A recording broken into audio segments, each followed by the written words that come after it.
స్థిరంగా ఉంటుంది. మధ్యలో మనం తీసుకునే నిర్ణయాల మీద చాలా తక్కువ శాతం మంది నిలబడతారు. ఎందుకంటే వాళ్ళు చిన్నప్పటి నుండి అలవాటు పడ్డ దాని నుంచి వాళ్ళ మనస్తత్వం నుండి బయటికి రావడం చాలా కష్టం. అందుకనే ఇక్కడున్న మీరు బాగా గుర్తుపెట్టుకోండి, మనం ఏదైతే తరచూ ఎక్కువగా చేస్తామో అదే మన జీవితంలో అలవాటుగా మారుతుంది. ఆ అలవాటు మన వ్యక్తిత్వాన్ని మార్చేస్తుంది. అర్థమవుతుందా? నువ్వు మంచి చేస్తావా చెడు చేస్తావా నీ చేతుల్లోనే ఉంది. మనం ఎప్పుడు ఎక్కువగా దేన్ని చూస్తూ ఉంటామో దాని గురించి ఆలోచిస్తాం.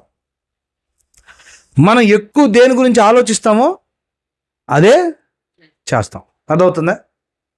మనం ఎక్కువ దేన్ని చూస్తాం? క్రికెట్ గురించే చూస్తే మన మనసులో ఏముంటుంది? క్రికెటే ఉంటుంది. క్రికెట్ ఆడతాం. ఎక్కువ బైబిల్ చదివితే లేదా దేవుని పని చేస్తుంటే అదే మనసులో ఉంటుంది, అదే చేస్తాం. ఎప్పుడు చెడ్డ వాళ్ళ వైపు చూస్తూ ఉంటే జరిగే చెడు చుట్టుపక్కల ఏది ఎక్కువ మందికి మంచి కంటే ఎక్కువ చెడు ఎక్కడ జరుగుతుందో చాలా అట్రాక్టివ్గా చూస్తారు. చుట్టూ ఎక్కడెక్కడ ఎవరు తప్పులు చేస్తున్నారు ఎత్తుక్కుంటా వాటి మీద ఇంట్రెస్ట్ పెంచుకొని అవి చూడడానికి ఆనందపడుతున్నాం అంటే అది మన మనసులో ఉంటుంది, మనల్ని పాపం వైపు నడిపిస్తుంది.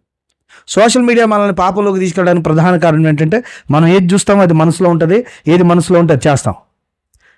ఇప్పుడు సోషల్ మీడియాలో ఎక్కువ శాతం ఏ కంటెంట్ మనల్ని అట్రాక్ట్ చేస్తుంది? సోషల్ ఇష్యూసా